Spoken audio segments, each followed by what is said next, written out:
Hello guys, मैं उपेंद्र कुमार आज लेकर के आया हूं आपके लिए ऑटोमोबाइल ट्रेनिंग में इलेक्ट्रॉनिक पावर स्टीयरिंग सिस्टम। और मैं जानता हूं आप बहुत लंबे समय से इंतज़ार कर रहे थे नई वीडियो को अपलोड करने का। तो आइए आज एक नए टॉपिक के साथ हम टॉपिक को स्टार्ट करेंगे और समझेंगे कि इलेक्ट्रॉनिक पावर स्टीयरिंग सिस्टम कैसे काम करता है। अगर आप इस चैनल पर नए हैं तो चैनल को सब्सक्राइब करना ना भूलें। लेटेस्ट वीडियो को प्राप्त करते रहने के लिए कृपया बेल आइकन को जरूर दबाएं। NMV टेक्निकल यूट्यूब चैनल पर आपको बहुत सारे ऑटोमोबाइल से रिलेटेड यानी मोटर मैकेनिक कोर्स से रिलेटेड आपको वीडियो मिलेंगे जो आपको कोर्स में हेल्प करे। स्टडी इन दिस ट्रेनिंग, इस ट्रेनिंग में हम क्या क्या सीखने वाले हैं। Advantage of electronic power steering system, यानी इलेक्ट्रॉनिक पावर स्टीयरिंग का उपयोग यदि हम कर रहे हैं तो हमें इससे क्या फ़ायदे होंगे।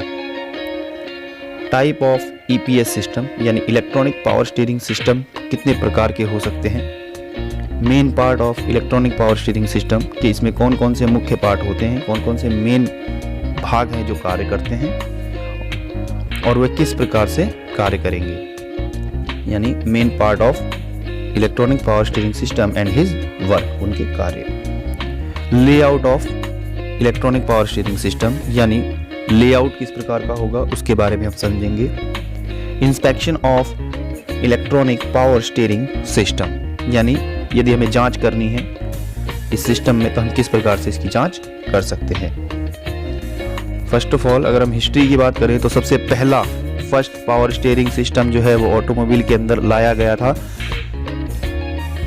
1876 के अंदर।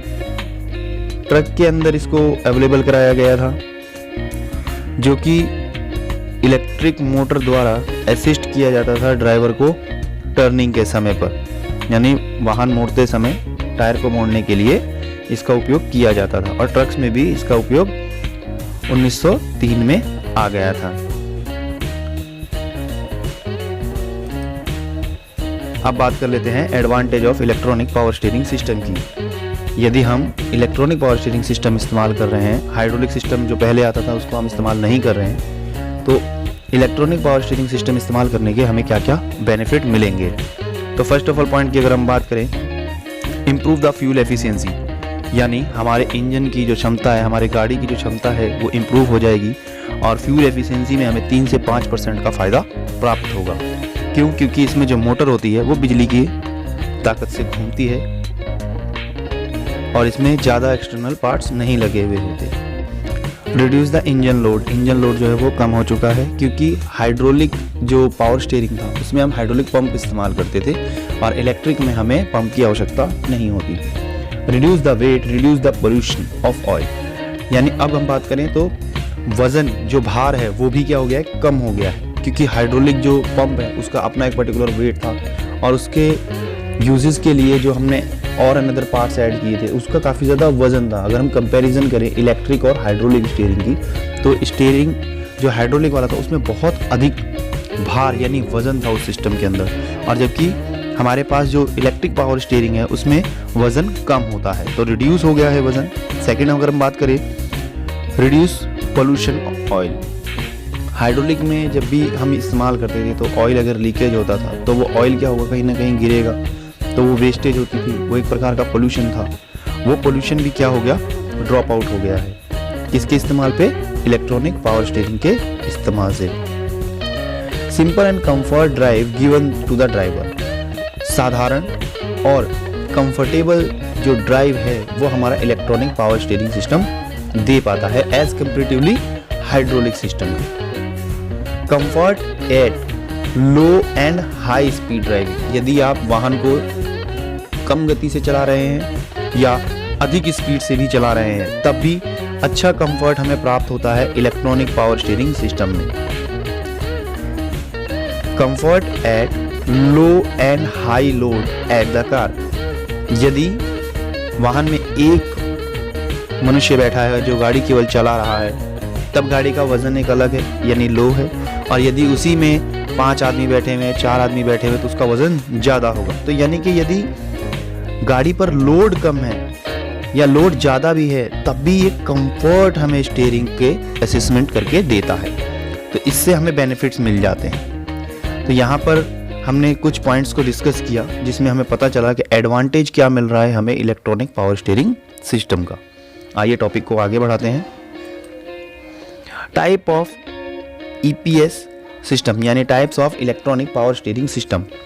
तो इसके टाइप्स की अगर हम बात करें तो rack assist, column assist, pinion assist. अब ये होता क्या है, जैसे आप देखेंगे कि हर एक जगह मार्क किया गया है, गोला मार्क किया गया है। तो रैक असिस्ट का मतलब ये है कि स्टीयरिंग सिस्टम में जो रैक लगा हुआ है, स्टीयरिंग सिस्टम में यहाँ पे जो पूरा रैक लगा हुआ है, उस रैक को मैं डायरेक्टली असिस्ट कर रहा हूँ मोटर के द्वारा मैं क्या कर रहा हूँ, डायरेक्ट रैक को असिस्ट कर रहा हूँ। तो जितना हमारा मेन जो काम है क्या है, देखिए स्टीयरिंग व्हील को हम घुमाएंगे तो उसके बाद हमें रैक को ही तो कंट्रोल करना है। तो सबसे सुपीरियर जो माना जाएगा वो हमें रैक असिस्ट माना जाएगा, क्योंकि हम डायरेक्ट कंट्रोलिंग किसकी कर रहे हैं, रैक की।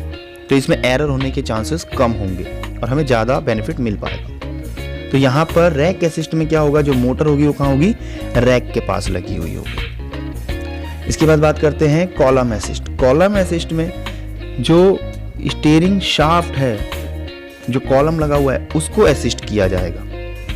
तो जब हम इसको असिस्ट करते हैं तो यहाँ पर जो हमारा रैक है, जो पिनियन है, वो अलग है, हमने सिर्फ शाफ्ट को असिस्ट किया है। तो यहाँ पर ये सिस्टम भी देखने को हमें मिलता है वाहन में। पिनियन असिस्ट में अब ये जो शाफ्ट है ये जाकर के यहाँ से यूनिवर्सल जॉइंट से होते हुए यहाँ पर मिल रही है, जो पिनियन है वो रैक को घुमा रहा है, तो हमने पिनियन को असिस्ट किया है। यहाँ पर हमने क्या किया है, पिनियन को असिस्ट किया है। देखने में मार्केट में हमें 3 प्रकार के इलेक्ट्रॉनिक पावर स्टीयरिंग सिस्टम देखने को मिलेंगे, रैक असिस्ट, कॉलम असिस्ट और पिनियन असिस्ट।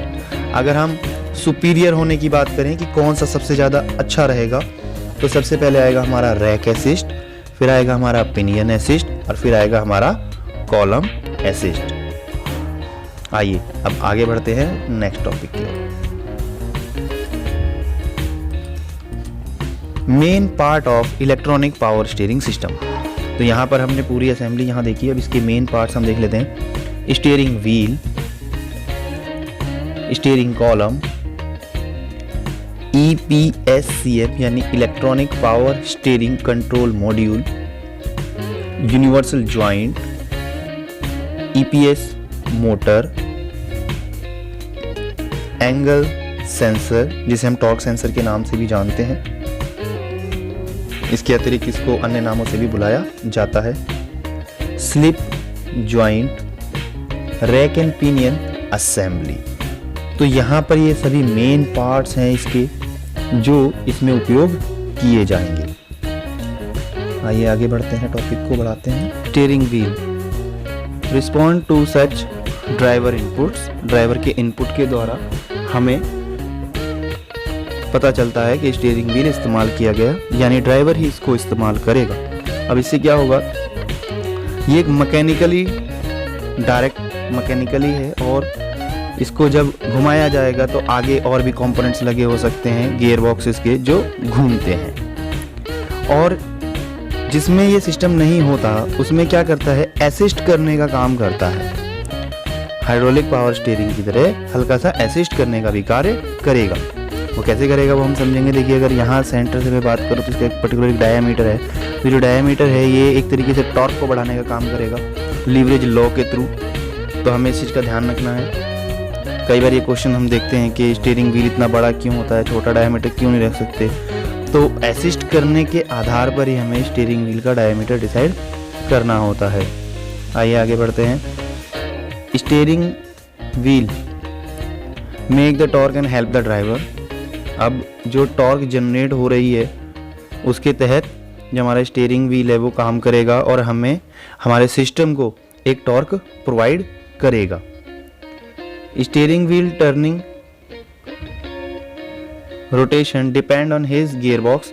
जो गियर बॉक्स हमारा स्टीयरिंग सिस्टम में इस्तेमाल किया जाता है वही डिसाइड करेगा कि इसके टर्न कितने होने चाहिए, इसके लपेटे कितने होने चाहिए, यानी कितने टर्न घूमना चाहिए राइट में, कितने टर्न लेफ्ट में घूमना चाहिए।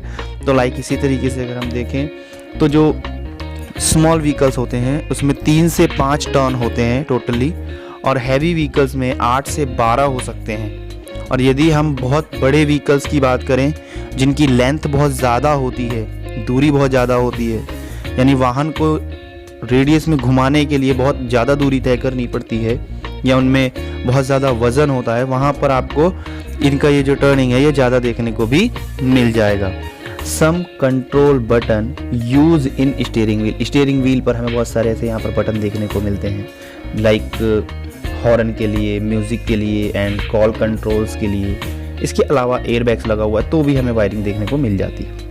तो यहाँ पर अगर हम बात करें तो यानी एक एक्सटर्नल कुछ स्टीयरिंग व्हील्स पर बटन्स भी होते हैं। द कॉन्टैक्ट कॉइल, यानी एक इसको हम बोल रहे हैं, इसे अलग अलग नामों से जाना जाता है, spring coil, contact coil and another thing.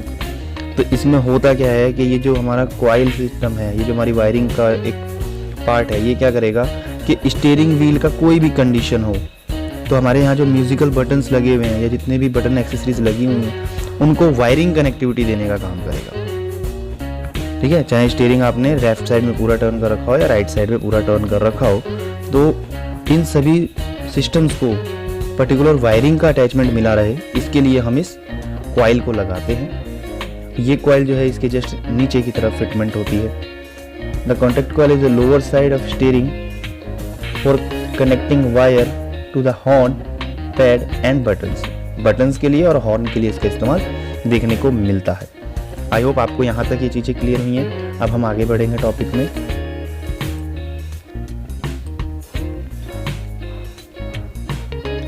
Clock spring या कॉन्टैक्ट कॉइल। अब ये जो कॉन्टैक्ट कॉइल और स्प्रिंग है इसकी बात करेंगे। इन व्हीकल स्टीयरिंग सिस्टम एक clock spring is a specially rotary electric connector which allows a vehicle steering wheel to turn while still making a electrical connection between the steering wheel, airbag and or the vehicle horn and other devices and the device electric system। तो इसमें हमें ये चीज़ समझनी है जो हमें अच्छे से पता है कि हमने ये क्लॉक स्प्रिंग लगाया किस लिए है कि स्टीयरिंग व्हील के ऊपर जो बटन्स लगे हैं, जो एक्सेसरीज लगी हुई है, उसको रेगुलर हमें क्या मिलता रहे, कनेक्टिविटी मिलता रहे एट द रोटेशन टाइम। चाहे आप रोटेशन कर रहे हों, चाहे आपने पर्टिकुलर एक साइड राइट हैंड साइड या लेफ्ट हैंड साइड आपने टर्निंग पूरा कर भी लिया है, तब भी ये कनेक्टिविटी आपको मिलती रहे। अब इसको लगाने में अगर हम देखें तो दिखता तो ऐसा है स्टीयरिंग पे लगा हुआ, एंड फाइनली इंटरनली जो है इस तरीके से देखने में हमें मिलता है। Clock spring generally consist of flat multi core cable wound in spiral shape similar to the clock spring. अब इसके अंदर अगर आप देखें ना, ये पत्ती सी ये लगी हुई है, इसी के अंदर इलेक्ट्रिकल वायरिंग पूरी छुपी हुई है। तो जैसे जैसे हम स्टीयरिंग व्हील को घुमाते हैं, ये क्या होगी, स्प्रिंग ये जो दिख रही है आपको, ये या तो स्ट्रेस में जा रही होगी या फिर स्ट्रेस फ्री हो रही होगी। Clock spring is located between steering wheel and steering column. Steering column जहाँ से स्टार्ट हो रहा है और जो स्टीयरिंग व्हील है वहाँ पर ये हमें देखने को मिल जाएगी। तो अब ये या तो टाइट हो रही होगी या ढीली हो रही होगी दोनों तरफ घुमाने पे।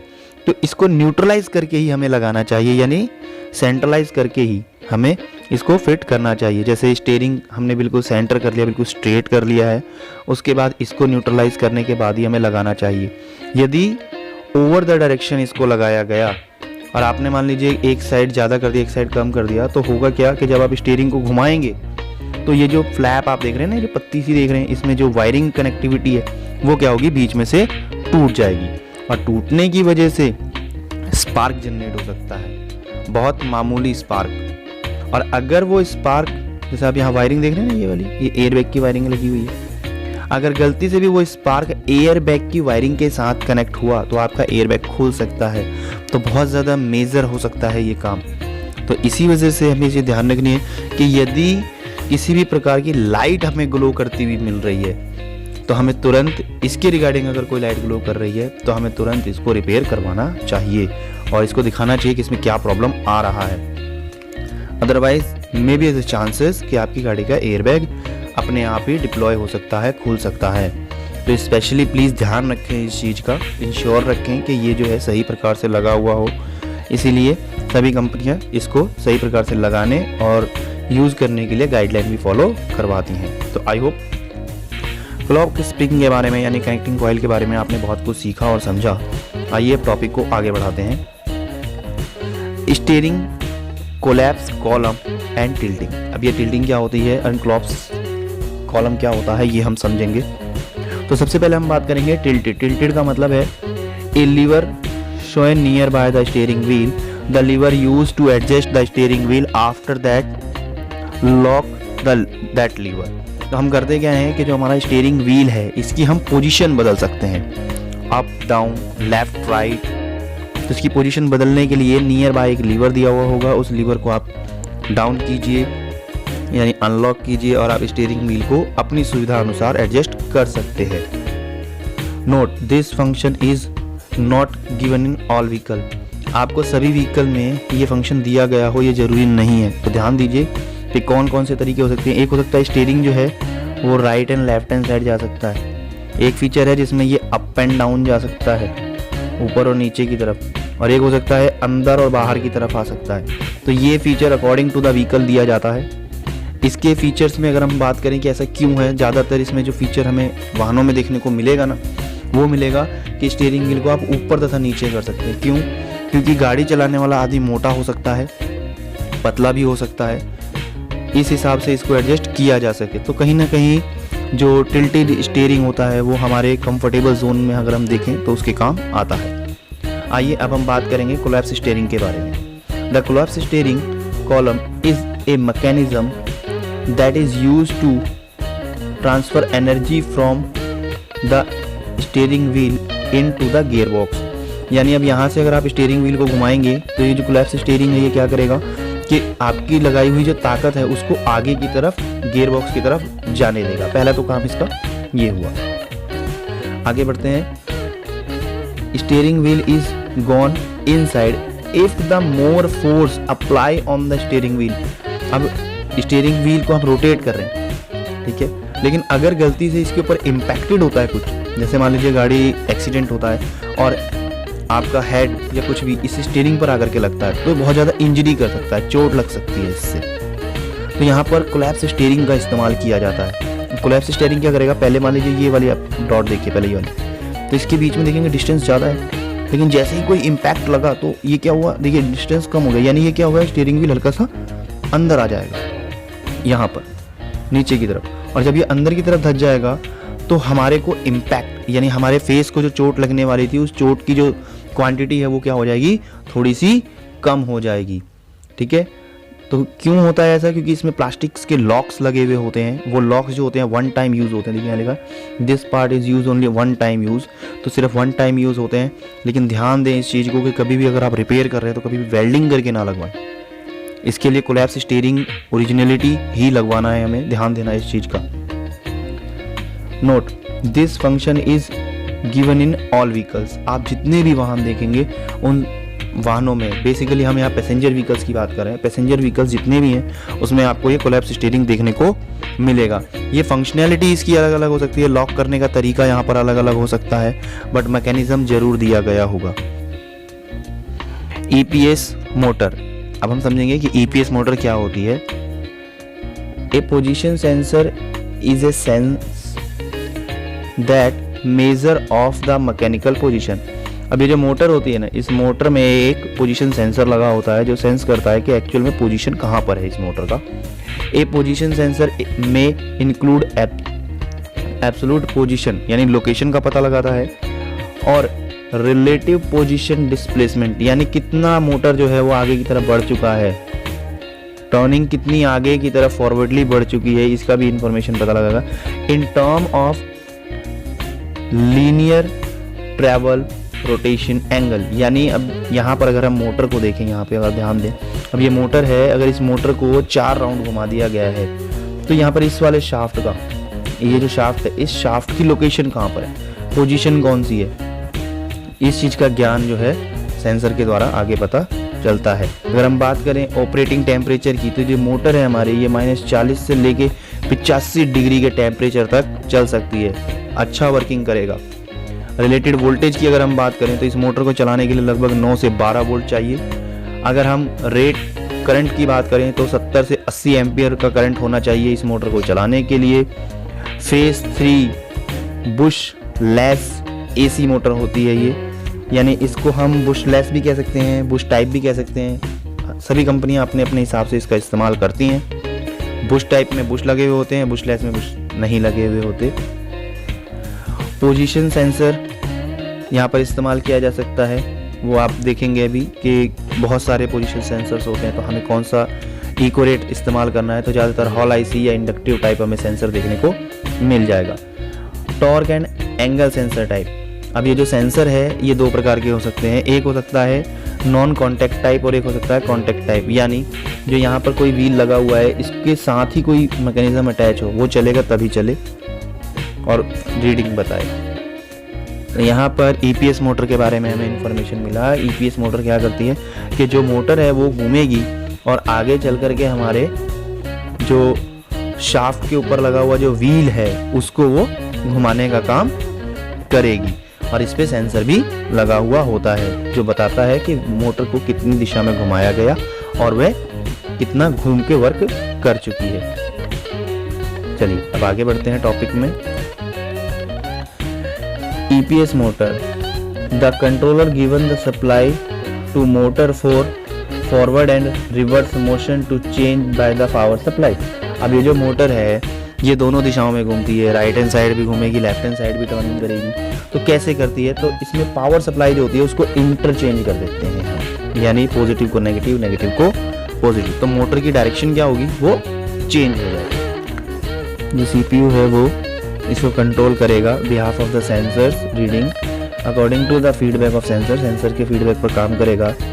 Torque sensor can work as a feedback of motor position, ये लाइन बिल्कुल इंपॉर्टेंट है, इसको ध्यान रखेंगे कि हमारा जो टॉर्क सेंसर है वो क्या कर रहा है।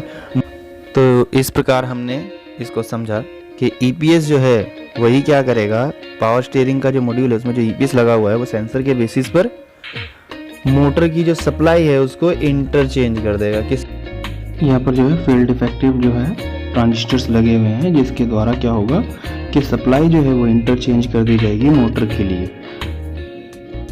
अगर हम बात करें कि इसमें किस तरीके से इसकी वर्किंग हो रही है मोटर की, तो मोटर को वोल्टेज दिया जाएगा और उसकी एक टाइम ड्यूरेशन सेट कर दी जाएगी कि इतने समय में उसको चलाया जाना है।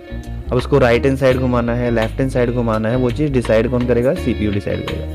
अब यहाँ पर अगर हम ग्राफ की बात करें तो ये वाला हिस्सा जो है इस पॉइंट पर ऑफ और इस वाले पॉइंट पर ऑन, तो उसको ऑन और ऑफ की पोजीशन में चलाया जाएगा कंटिन्यूअसली। अब इस तरीके से फ्लो बना हुआ है हमारा कि कितना टाइम, कितनी देर के लिए हमें चलाना है और कितनी वोल्टेज उसको देनी है। तो इसकी जो लेंथ है, जो आप ये लेंथ देख रहे हैं, कितना वोल्टेज उसको प्रोवाइड कराना है, ये भी वेरी करता रहता है अकॉर्डिंग टू CPU। जो वेरियस सेंसर से जो डेटा आएगा उसके तहत मोटर द्वारा जो टॉर्क हमें लगानी है आगे सिस्टम में वो चेंज होती रहती है। आइए आगे बढ़ते हैं। टॉर्क सेंसर, हम यहाँ पर टॉर्क सेंसर की बात करेंगे। तो जो टॉर्क सेंसर है ये क्या काम करता है, टॉर्क ट्रांसफर और torque meter is a device for measure and recording the torque on a rotating system. अब जो टॉर्क सेंसर होता है वो क्या करता है कि किसी भी सिस्टम के अंदर कोई काम चल रहा है तो उस पर कितनी टॉर्क लग रही है उसको मेजर करना और उसको रिकॉर्ड करना, उसको सेव इट करना। तो ये जो सेंसर का काम है ये वो चीज़ आ गई। इसके बाद हम आगे देखें, ए लीनियर डिसमेंटल ट्रांसड्यूसर इज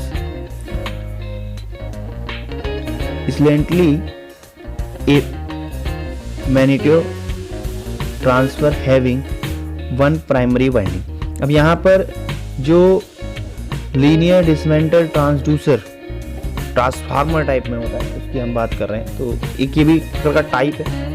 तो यदि आप टॉर्क सेंसर यानी पोजीशन सेंसर के बारे में अगर आप पढ़ना चाहते हैं तो आप हमारी बनाई गई एक वीडियो जिसमें पर्टिकुलर सेंसर के बारे में ही बताया गया है, पोजीशन सेंसर्स के ही बारे में बताया गया है, उसमें जा कर के आप ये पूरा का पूरा डिटेल्स टॉर्क सेंसर के बारे में जा करके पूरा का पूरा आप डिटेल से उसको पढ़ सकते हैं, समझ सकते हैं कि अगर कोई टॉर्क सेंसर में 4 वायर है तो क्यों है, 5 वायर है तो क्यों है, और वो किस टाइप का हो सकता है।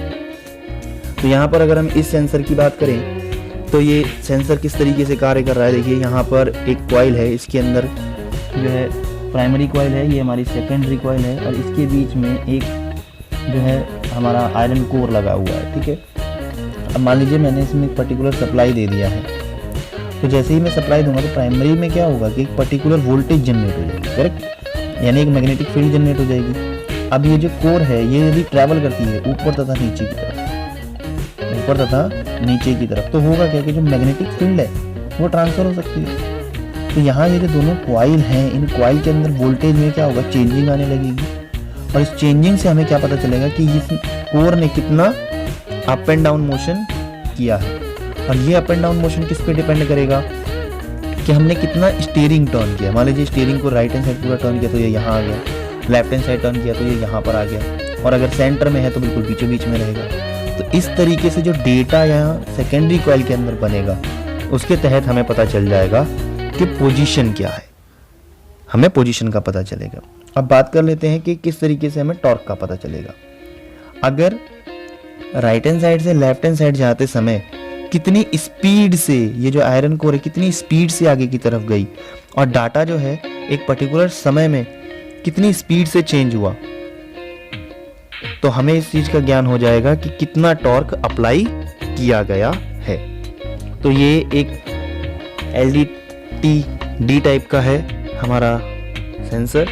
इसके बाद हम बात करें, एक और टाइप का सेंसर देखने को मिल सकता है hall effect sensor, work by the measuring change voltage when the device is placed in magnetic field. तो यहाँ पर हॉल इफेक्टिव जो सेंसर है, हॉल IC सेंसर जिसे हम बोलते हैं, उसका इस्तेमाल यहाँ हमें देखने को मिल जाएगा कुछ इस तरीके के। तो इसमें होता क्या है कि वोल्टेज की जो है ना वो चेंजिंग होती है, कैसे होती है उसको हम समझेंगे। Hall effect sensor detect that it is now in magnetic field, it is able to sense the position of object। अब देखिए एक पर्टिकुलर मैग्नेटिक फील्ड इसके अंदर बनी हुई होती है, और दूसरा जो कनेक्टर है, एक में देखिए मल्टी पोल्स ऑलरेडी बने हुए हैं, एक में योक बना हुआ है, और जो योक है उस पर मैग्नेटिक फ्लक्स जो है वो लग रही है। तो जब वो रोटेशन होगी तो उसके अंदर क्या होगा, एक वोल्टेज का बदलाव पैदा होगा, और वोल्टेज के बदलाव से हमें ये पता चलेगा कि डायरेक्शन क्या है और कितनी स्पीड से वो बदलाव हुआ है, तो उससे हमें पता चल जाएगा कि टॉर्क क्या है। तो यहाँ पर ये 2 प्रकार के सेंसर्स देखने को मिल सकते हैं। कई वाहनों में ऑप्टिकल टाइप भी देखने को मिल सकता है, कई वाहनों में दूसरे प्रकार के भी सेंसर्स देखने को मिल सकते हैं, पर जनरली ज़्यादातर हमें ये 2 देखने को मिल जाते हैं आसानी से।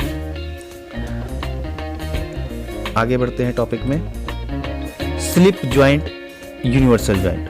अब स्लिप जॉइंट क्या होता है? स्लिप जॉइंट जैसे कि हम देखते हैं कि ट्रक्स वगैरह में नीचे की तरफ एक रॉड लगी हुई होती है, तो यहाँ पर ये जो स्लिप जॉइंट्स होते हैं स्टीयरिंग सिस्टम में जो स्लिप जॉइंट लगा है उसका बेसिकली काम क्या है, adjust the rod length. Slip joint is use for adjust the length of shaft. इसकी जो दूरी है इसको एडजस्ट करने के लिए लगाया जाता है। क्यों? कि जब हम स्टीयरिंग को लगाते हैं तो उसमें एक पर्टिकुलर एंगल होता है, और जब हम स्टीयरिंग को घुमाते हैं तो वो एंगल चेंज होता रहता है, जिसके कारण इसकी लेंथ को एडजस्ट करने का कार्य स्लिप जॉइंट पर छोड़ा जाता है, और ये स्लिप जॉइंट क्या करेगा, उसको एडजस्ट कर लेगा।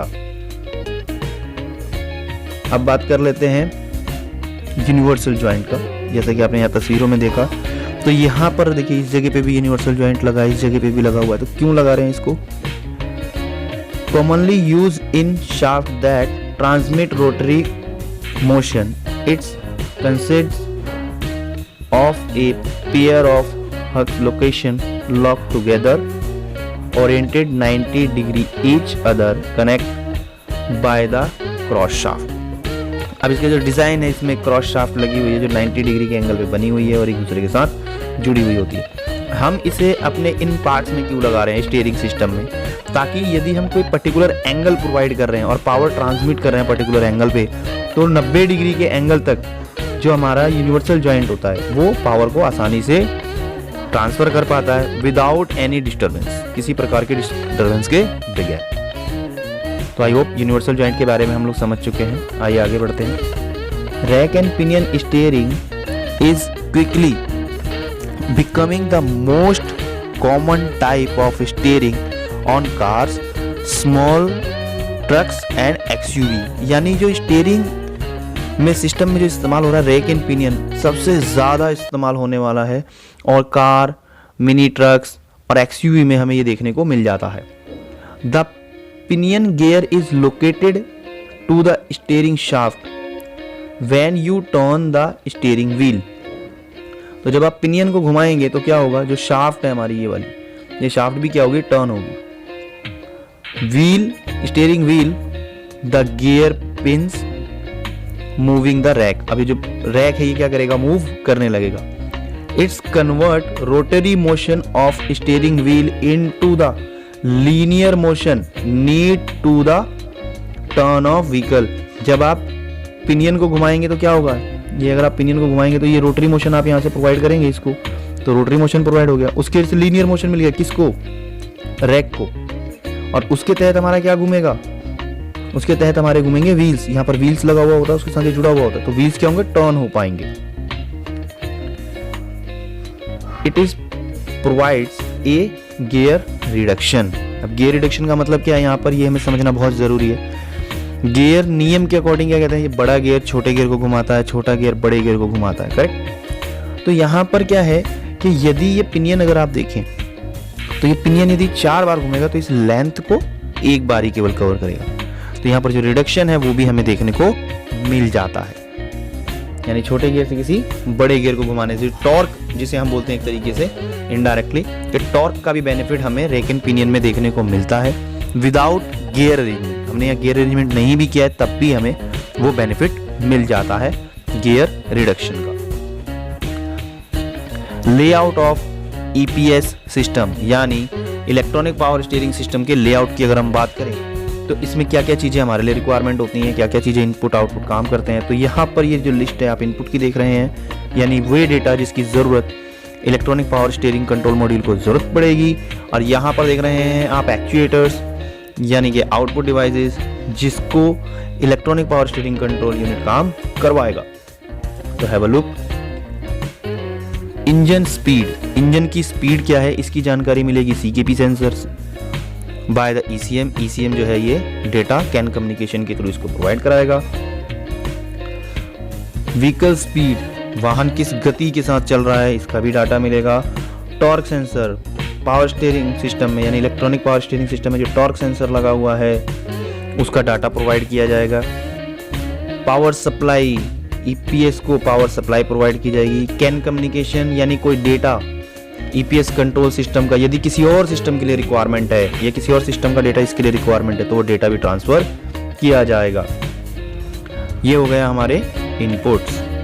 बीच में हमारा इलेक्ट्रॉनिक पावर कंट्रोल यूनिट, अब ये कंट्रोल करेगा ईपीएस मोटर को। मोटर को ऑपरेट करना है, चालू करना है, तो उसको कंट्रोल करने का काम ईपीएस कंट्रोल यूनिट के हाथ में होगा।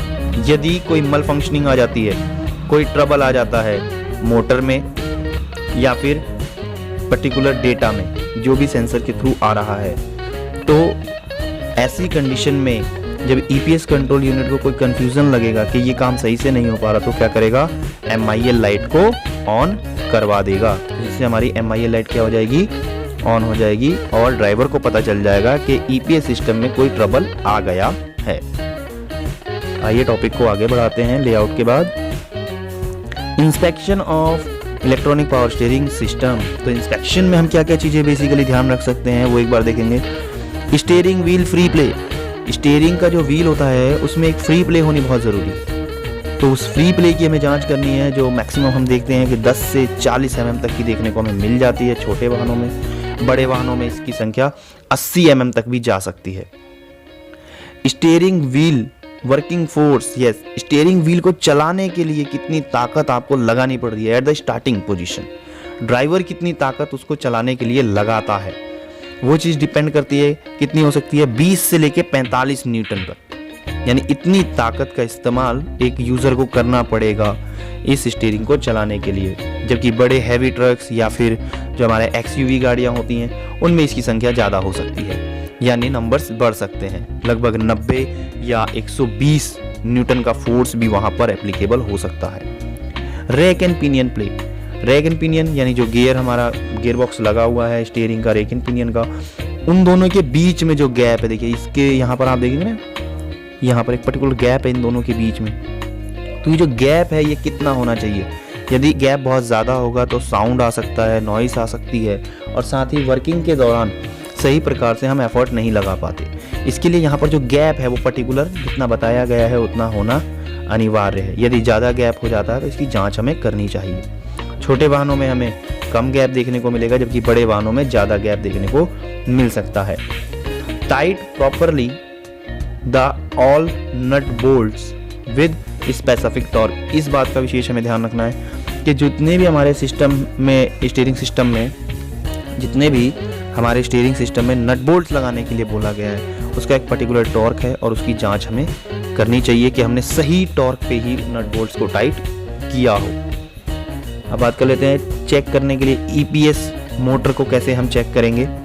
तो हम सबसे पहले चेक करेंगे कि यूज़ कितना हो रहा है एम्पियर। तो एम्पियर रेट चेक करने का तरीका क्या है? जैसे ये हमारी मोटर है, ये हमारा इलेक्ट्रॉनिक कंट्रोल यूनिट हो गया, electronic power steering control module हो गया। तो ये इसको एक पावर प्रोवाइड कर रहा है मोटर को। तो इसमें हम अगर एमीटर यूज़ करें तो हमें पता चल जाएगा कि कितना मोटर जो है वो इलेक्ट्रिसिटी कंज्यूम कर रही है एम्पियर में। मोटर की रेजिस्टेंस की हम जांच कर सकते हैं, पावर सप्लाई की जांच कर सकते हैं और ग्राउंड की जांच कर सकते हैं। यानी बेसिकली इसका जो पूरा सर्किट है, मोटर का जो सर्किट है उसकी हम जांच करेंगे। तो इस प्रकार से हम इंस्पेक्शन कर पाएंगे ईपीएस सिस्टम की, और ये सिस्टम हमें बहुत कुछ सिखाएगा, बताएगा और हमारी बहुत हद तक हेल्प करेगा कि किस तरीके से हम इसको डायग्नोस्ट कर पाएंगे। आइए आगे बढ़ते हैं टॉपिक में। तो यहाँ पर हमारा जो इलेक्ट्रॉनिक पावर स्टीयरिंग का टॉपिक है वो समाप्त होता है। आई होप इस वीडियो में आपने बहुत कुछ सीखा और आपको ये जानकारी पसंद आई। Thank you.